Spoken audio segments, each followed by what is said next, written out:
أعوذ بالله من الشيطان الرجيم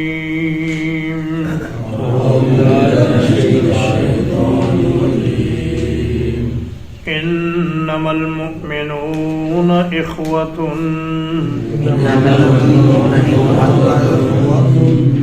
مومن تو آپس میں بھائی ہی ہیں فَأَصْلِحُوا بَيْنَ أَخَوَيْكُمْ تو اپنے دو بھائیوں کے درمیان صلح کروا دیا کرو وَاتَّقُوا اللَّهَ اور اللہ تعالیٰ سے ڈرتے رہو لعلکم ترحمون تاکہ تم پر رحم کیا جائے انما حصر کا کلمہ ہے، اس کا معنی ہوتا ہے صرف، تو انما المؤمنون اخوتن کا معنی ہوگا مومن تو آپس میں بھائی ہی ہیں، یعنی صرف آپس میں بھائی ہیں، اس کے علاوہ ان کا آپس میں کوئی دوسرا تعلق نہیں ہے، نہ وہ ایک دوسرے کے مخالف ہیں، نہ وہ ایک دوسرے کو نقصان پہنچاتے ہیں، اور نہ ہی وہ ایک دوسرے کا برا سوچتے ہیں، بلکہ جس طرح ایک بھائی دوسرے بھائی کے بارے میں اچھا سوچتا ہے، اس طرح ایک مسلمان کو بھی دوسرے مسلمان کے بارے میں اچھا ہی سوچنا چاہیے۔ ایک مسلمان چاہے وہ مشرق میں ہو یا مغرب میں، شمال میں ہو یا جنوب میں، وہ دوسرے مسلمان کا بھائی ہے، چاہے اس کا کسی قوم سے تعلق ہو، کسی رنگ سے تعلق ہو، کسی نسل سے تعلق ہو، اور یہ چیز اسلام کے سوا کسی دوسرے مذہب میں نہیں ہے۔ نبی کریم صلی اللہ علیہ وسلم نے فرمایا المسلم اخو المسلم، فرمایا مسلمان کا بھائی ہے، لا یظلمہ ولا یسلمہ، نہ تو وہ اس کے ساتھ ظلم کرتا ہے، نہ اسے بے یار و مددگار چھوڑتا ہے، اور فرمایا ومن کان فی حاجت اخیہ کان اللہ فی حاجتہ، جو آدمی اپنے بھائی کی ضرورت پوری کرنے میں لگا رہے، اللہ پاک اس کی ضرورتیں پوری کر دیا کرتے ہیں۔ اور فرمایا ومن نفس کربتا عن مؤمن نفس اللہ عنہ کربتا من کربات یوم القیامہ، اور جو آدمی دنیا کی کوئی مصیبت اپنے کسی مسلمان بھائی سے دور کرتا ہے، کل اللہ تعالیٰ قیامت کے دن اس کی مصیبتوں میں سے مصیبت دور کر دے گا۔ اور فرمایا کہ وَمَنْ سَتَرَ مُسْلِمًا سَتَرَهُ اللَّهُ يَوْمَ الْقِيَامَةِ، جو آدمی اپنے مسلمان بھائی کا عیب دیکھ کر پھر اس پر پردہ ڈال دیتا ہے، اللہ پاک کل قیامت کے دن اس پر پردہ ڈالے گا۔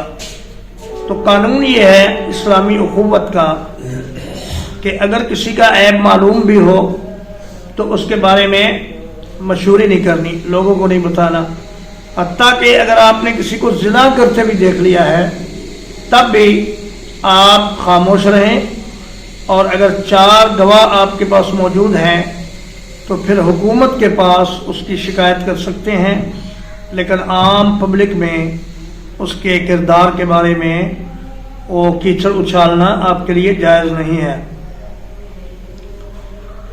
مولانا مودودی رحمۃ اللہ علیہ نے اس موقع پر یہ لکھا ہے اگر کہیں گندگی پڑی ہے تو اسے اٹھا کر معاشرے میں تھوڑی تھوڑی تقسیم کرنا، اس کا نقصان ہے، فائدہ نہیں۔ اگر پڑی ہے ایک جگہ تو اسے پڑی رہنے دے۔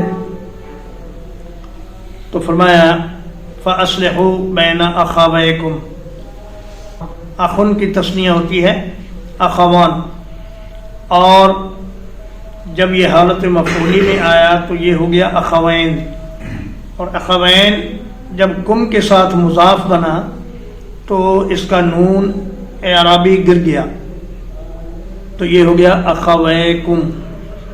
تو فرمایا کہ اپنے دو بھائیوں کے درمیان اصلاح کروا دیا کرو.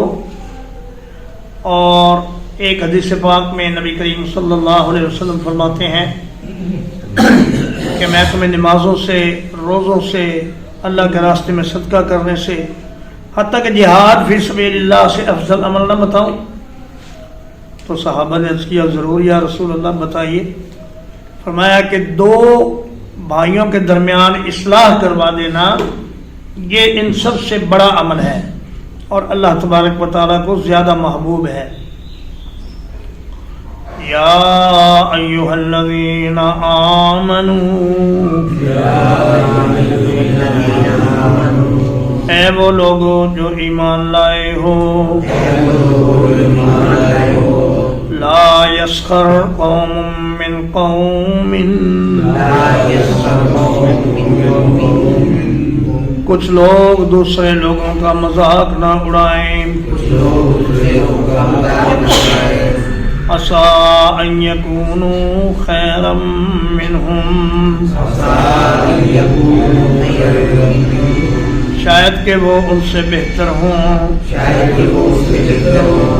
ولا نساء من نساء،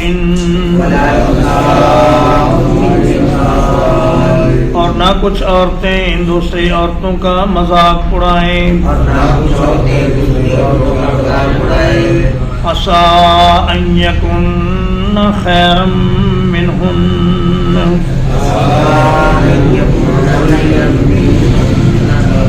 ہو سکتا ہے کہ وہ ان سے بہتر ہوں. ولا تلمزوا انفسکم، اور نہ ایک دوسرے پر عیب لگاؤ. ولا تنابزوا بالالقاب،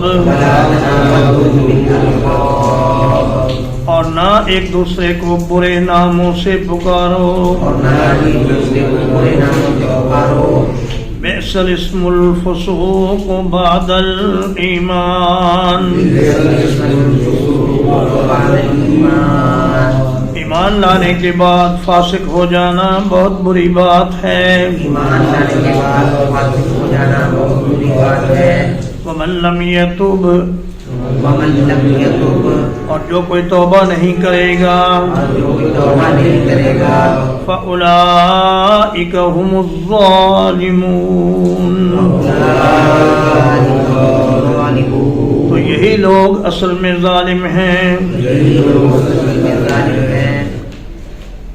سخر یسخر سخرا وسخرا وسخرا وسخریتا، یہ اس کا معنی ہے کسی دوسرے کا مذاق اڑانا. اور جب کوئی آدمی کسی دوسرے کا مذاق اڑاتا ہے تو دراصل اسے حقیر سمجھ کر اس کا مذاق اڑاتا ہے. کسی آدمی کے بارے میں کوئی ایسی بات کرنا جو اس کی توہین کا موجب ہو، یہ تکبر کی ایک قسم ہے. نبی کریم صلی اللہ علیہ وسلم نے فرمایا کہ جس آدمی کے دل میں ایک رائی کے دانے کے برابر بھی تکبر ہوگا وہ جنت میں نہیں جائے گا. اور فرمایا قوم کا مطلب ہے مرد. عربی لغت میں قوم بالعموم مردوں کے لیے آتا ہے. ایک شاعر کہتا ہے ولا ادری وسوف اخال ادری اقوم آل حسن ام نساء، وہ کہتا ہے مجھے معلوم نہیں لیکن ان قریب مجھے معلوم ہو جائے گا کہ آل حسن مرد ہیں یا عورتیں ہیں. تو فرمایا کہ کوئی مرد کسی مرد کو مذاق نہ کرے اور کوئی عورت کسی عورت سے مذاق نہ کرے. مذاق کی بہت سی صورتیں ہیں. ایک تو یہ کہ کسی کے نقل اتارنا، کوئی ہکلاتا ہے تو اس کی طرح ہکلا کر بولنا، کوئی لنگڑاتا ہے تو اس کی طرح لنگڑا کر چلنا، اور کوئی بھینگا ہے ٹیڑھا دیکھتا ہے تو اس کی طرح ٹیڑھا دیکھنا. یا اس کی کسی بھی کمزوری کو ہائی لائٹ کرنا، یہ ہے مذاق، اور یہ مسلمان بھائی کی توہین کے زمرے میں آتا ہے۔ فرمایا عسیٰ یکونوا خیرا منہم، آج تم جس آدمی کو معمولی سمجھ کر اس کا مذاق اڑا رہے ہو سکتا ہے اللہ کے نزدیک اس کا مرتبہ بہت بڑا ہو، کیونکہ اللہ کے نزدیک تو مرتبہ ہے تقوی کی وجہ سے، اور اس آدمی کے دل میں کتنا تقوی ہے یہ اللہ کے سوا کوئی نہیں جانتا۔ یا پھر ہو سکتا ہے اس کا خاتمہ تمہارے خاتمے سے اچھا ہو جائے، تمہارا خاتمہ برا ہو جائے اور اس کا خاتمہ اچھا ہو جائے۔ ابھی کل ہم ایک ویڈیو دیکھ رہے تھے کہ انڈونیشیا کے ایک عالم نے تقریر کے دوران 3 مرتبہ لا الہ الا اللہ کہا، لا الہ الا اللہ، اور جب تیسری مرتبہ لا الہ الا اللہ کہا تو ان کی جان نکل گئی، اور نبی کریم صلی اللہ علیہ وسلم نے فرمایا من کان آخر کلامہ لا الہ الا اللہ دخل الجنہ، فرمایا جس کا آخری کلام لا الہ الا اللہ ہو گیا وہ جنت میں داخل ہو جائے گا۔ تو ہو سکتا ہے بھائی اس کا انجام اچھا ہو جائے تمہارے انجام سے، تم اس کا مذاق کیوں اڑا رہے ہو؟ اور نساء من نساء کا ذکر علیحدہ اس لیے فرمایا کہ عورتیں زیادہ تر عورتوں سے مذاق کرتی ہیں، تو فرمایا تم بھی اے عورتوں اس کام سے باز رہو، ہو سکتا ہے جس کا تم مذاق اڑا رہی ہو وہ تم سے بہتر ہو۔ وَلَا تَلْمِزُوا أَنفُسَكُمْ لَمَزَ يَلْمِزُ، لمزن کا معنی ہوتا ہے عیب لگانا اور دھکا دینا اور الزام لگانا۔ ہر عیب لگانے والے، بہت زیادہ عیب لگانے والے کے لیے بربادی ہے۔ تو فرمایا کہ ایک دوسرے مسلمان پر عیب نہ لگاؤ اور اس کے اندر عیوب تلاش کرنے کی کوشش نہ کرو۔ فرمایا ایاکم والظن، کہ اے میری امت کے لوگوں گمان سے بچ کے رہو، فإن الظن اکذب الحدیث، کہ گمان سب سے جھوٹی بات ہوتی ہے۔ اور فرمایا ولا تجسسوا ولا تحسسوا، ایک دوسرے کی جاسوسی نہ کرو، ایک دوسرے کی ٹو نہ لگاؤ۔ تجسس کا معنی ہوتا ہے کسی چیز کو ہاتھ سے ٹٹول کر معلوم کرنا کہ اس کے اندر کیا ہے۔ تو مسلمانوں کے عیوب کی تلاش میں رہنا اور ان کی کمزوریوں کے پیچھے لگے رہنا، اس سے نبی صلی اللہ علیہ وسلم نے منع فرمایا۔ فرمایا ولا تناجشوا ولا تباغضوا، دھوکہ دینے کے لیے بولی نہ بڑھاؤ اور ایک دوسرے سے دل میں کینہ نہ رکھو۔ ولا تحاسدوا ولا تدابروا، ایک دوسرے سے حسد نہ کرو اور ایک دوسرے سے قطع تعلقی نہ کرو۔ یہ ساری ہدایات اگر ان پر عمل کیا جائے تو معاشرہ جنت نظیر بن سکتا ہے۔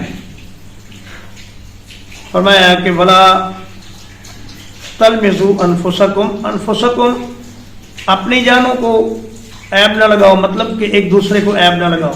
جیسے فرمایا ولا تقتلوا انفسکم، کہ آپس میں ایک دوسرے کو قتل نہ کرو، ویسے ہی یہ ہے کہ آپس میں ایک دوسرے پر عیب نہ لگاؤ۔ ولا تنابزوا بالالقاب، اور برے ناموں سے دوسروں کو نہ پکارو جن سے تنقیص کا پہلو نکلتا ہو، مثلا کسی کو کہنا لنگڑا، یا کسی کو کہنا کانا، یا کسی کو کہنا اندھا، یا کسی کو کہنا لولا، یا کوئی اس کے باپ کی وجہ سے اس کو تانا دینا کہ تو موچی کا بیٹا ہے، تو نائی کا بیٹا ہے، اور تو فلاں غریب مزدور کا بیٹا ہے۔ یہ چیز بھی فرمایا اس سے بچ کے رہو، اور برے القاب سے ایک دوسرے کو نہ پکارو، خصوصاً ایسے القاب جن کو آدمی ناپسند کرتا ہو۔ لیکن اگر کچھ القاب کسی کی پہچان بن گئے ہوں تو پھر اس لقب کے ساتھ اس کو بلانا جائز ہے۔ جیسے سلیمان الاعمش، چندی آنکھوں والا سلیمان، یہ ایک محدث کا نام ہے. اور واصل الاحدب، کبڑا واصل، تو یہ بھی ایک محدث کا نام ہے.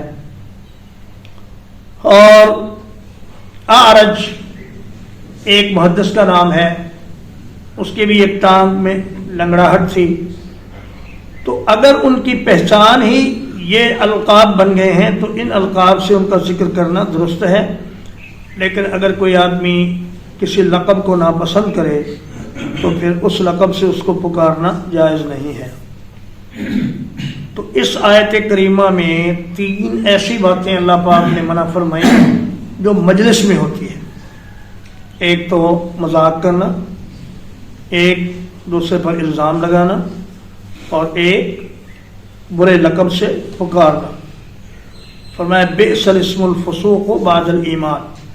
تو یہ بھی معلوم ہوا کہ یہ تینوں کام فسق و فجور والے کام ہیں اور ان کاموں کے کرنے والا فاسق ہے. اور فرمایا ایمان لانے کے بعد پھر فاسق بن جانا یہ تو بہت بڑی بات ہے. وَمَن لَّمْ يَتُبْ فَأُولَٰئِكَ هُمُ الظَّالِمُونَ.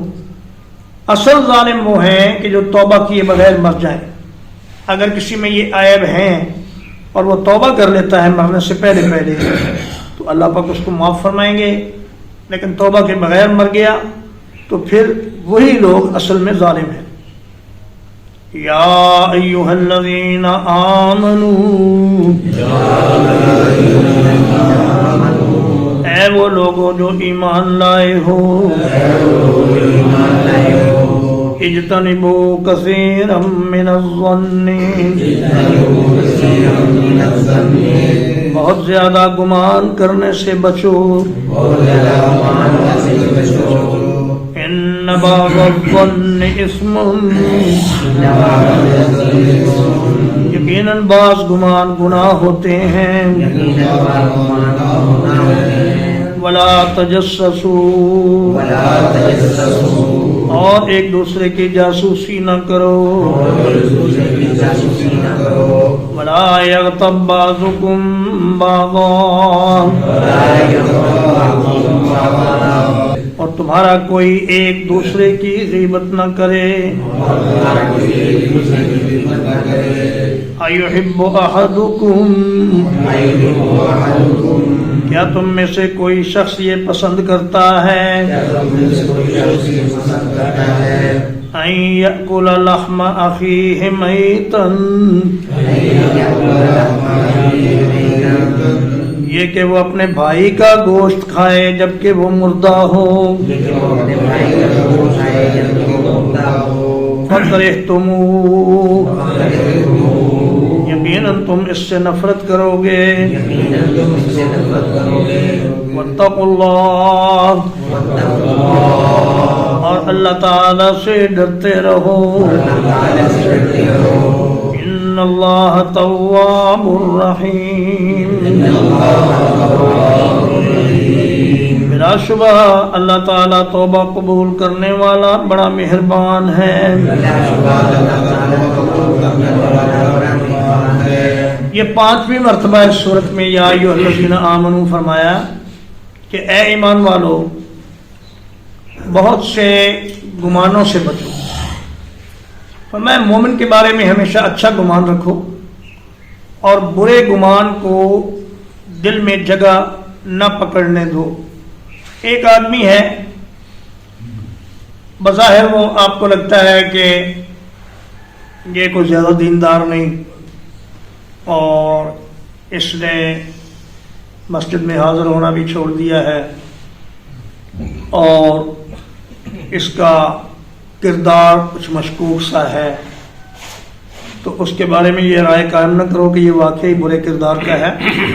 فرمایا اپنے مسلمان بھائی کے لیے عذر تلاش کرو ممکن حد تک، جہاں تک ممکن ہو اپنے بھائی کو اچھے گمان کے ساتھ یاد کرو. ہاں البتہ وہ شخص جس کا اٹھنا بیٹھنا ہی فاسق و فاجر لوگوں کے ساتھ ہو اور جو راتوں کو ایسی جگہوں پر جاتا ہو جہاں اس کا کوئی کام نہ ہو، تو اس کے بارے میں برا گمان کیا جا سکتا ہے اور اس کے بارے میں تحقیق بھی کی جا سکتی ہے. لیکن بالعموم ایک مسلمان بھائی کے بارے میں اچھا ہی خیال رکھنا چاہیے. ایک آدمی نماز پر نہیں آیا تو آپ یہ خیال نہ کریں کہ وہ نماز میں سستی کر رہا ہے، بلکہ یہ خیال کریں کہ ہو سکتا ہے وہ بیمار ہو، اس کو کوئی مجبوری ہو، اس کو کوئی عذر ہو جس کی بنا پر وہ مسجد میں نہیں آ سکا. تو اگر اچھا گمان ایک دوسرے کے بارے میں رکھو گے تو غلط فہمیاں پیدا نہیں ہوں گی اور بدگمانیوں سے بچے رہو گی. ولا تجسسوا، اور ایک دوسرے کے عیب تلاش نہ کرو. نبی کریم صلی اللہ علیہ وسلم نے فرمایا امیر معاویہ رضی اللہ تعالیٰ عنہ سے کہ اے معاویہ، لوگوں کے عیوب تلاش نہ کرنا. اگر تم لوگوں کے عیوب تلاش کرو گے تو تم انہیں خراب کر دو گے. تو حضرت امیر معاویہ نے 20 سال ملک شام پر حکومت کی اور 20 سال پورے عالم اسلام پر حکومت کی، اور ان کا رویہ اپنے لوگوں سے اتنا اچھا رہا کہ بہت کم لوگوں کو ان کے خلاف شکایت پیدا ہوئی.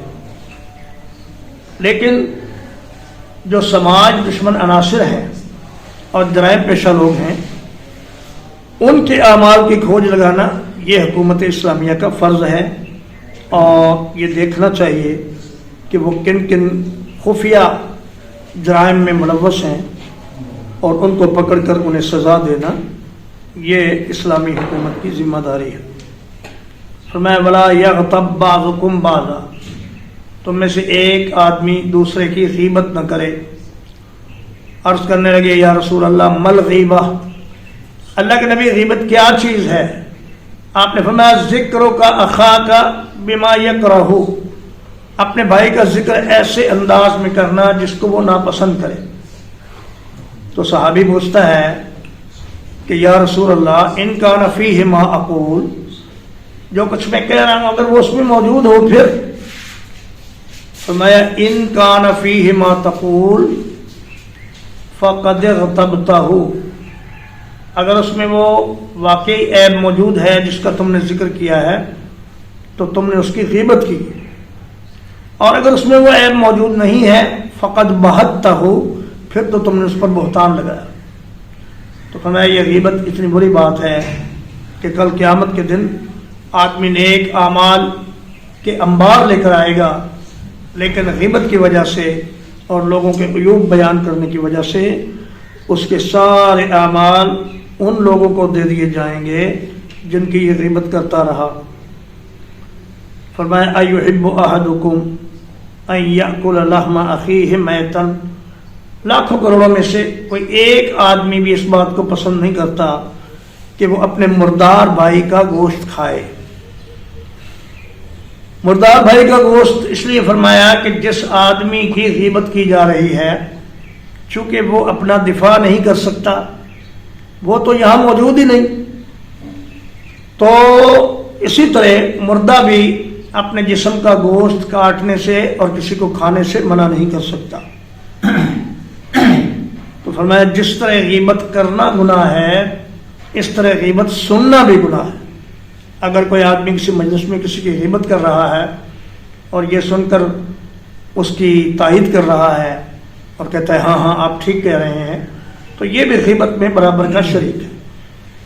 البتہ حکم یہ ہے کہ اگر کوئی غیبت کر رہا ہو تو اس کو منع کیا جائے، اور حتی الامکان اس آدمی کی کوئی خوبی بیان کی جائے جس کی غیبت کی جا رہی ہے. ہماری ایک پھوپھی صاحبہ تھیں، فوت ہو گئی ہیں، اللہ پاک ان کو جنت میں اعلیٰ مقام عطا فرمائے. ان کا یہ زندگی بھر کا معمول تھا کہ اگر کسی نے کسی شخص کی غیبت کی ہے تو وہ کہتی نہیں نہیں اس آدمی تو یہ بھی خوبی ہے، اس میں تو یہ بھی خوبی ہے، اس میں تو یہ بھی خوبی ہے. تو یہ ہونا چاہیے کہ جس کی غیبت کی جا رہی ہو اس کی خوبیاں بیان کی جائیں اور غیبت کرنے والے کو منع کیا جائے. تو یہ 3 کام جو اس آیت کریمہ میں بیان ہوئے ہیں، بدگمانی اور تجسس اور غیبت، یہ تنہائی میں ہوتے ہیں، دوسرے بھائی کی غیر موجودگی میں ہوتے ہیں. پچھلی آیت والے 3 کام مجلس میں ہونے والے کام تھے، اور یہ 3 کام تنہائی میں ہونے والے کام ہیں، تو اللہ پاک ہمیں مجلس کے گناہوں سے بھی محفوظ فرمائے اور تنہائی کے گناہوں سے بھی محفوظ فرمائے۔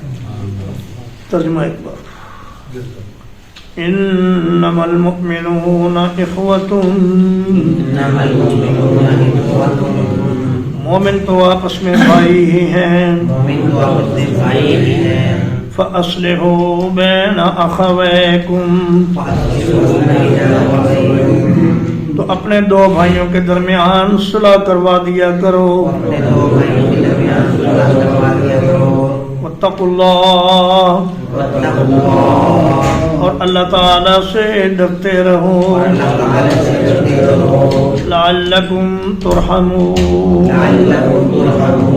تاکہ تم پر رحم کیا جائے، یا ایھا الذین آمنوا، اے وہ لوگوں جو ایمان لائے ہو، لا یسخر قوم من قوم، کچھ لوگ دوسرے لوگوں کا مذاق نہ اڑایا کریں، عسیٰ ان یکونوا خیرا منہم، قریب ہے کہ وہ ان سے بہتر ہوں، ولا نساء من نساء،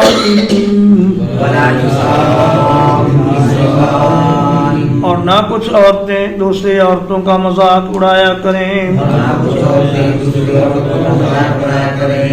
عسیٰ ان یکن خیرا منہن، ممکن ہے وہ ان سے بہتر ہوں، ولا تلمزوا انفسکم، اور ایک دوسرے پر عیب نہ لگاؤ، ولا تنابزوا بالالقاب، اور آپس میں ایک دوسرے کو برے ناموں سے نہ پکارو، بئس الاسم الفسوق بعد الایمان، ایمان کے بعد فسق بہت برا نام ہے، ومن لم یتوب، اور جو کوئی توبہ نہیں کرے گا، فَأُولَٰئِكَ هُمُ الظَّالِمُونَ، تو یہی لوگ اصل میں ظالم ہیں۔ یا ایھا الذین آمنوا، اے وہ لوگوں جو ایمان لائے ہو، اجتنبوا کثیرا من الظن، بہت زیادہ گمان کرنے سے بچ کر رہو، ان بعض الظن اثم، یقیناً بعض گمان گناہ ہوتے ہیں، ولا تجسسوا،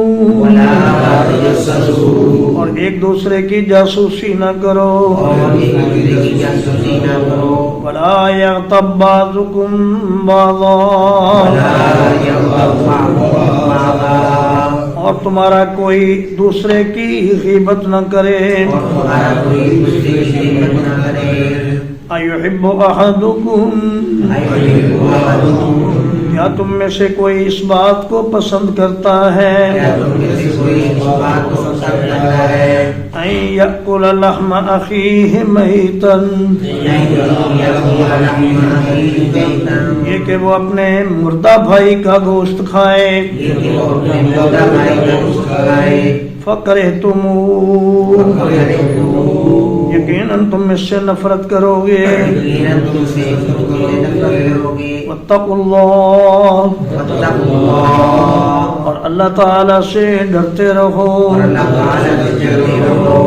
ان اللہ تواب الرحیم،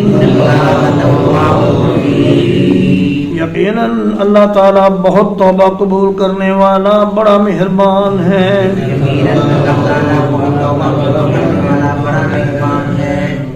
وصلی اللہ علی نبینا محمد وآلہ وصحبہ اجمعین.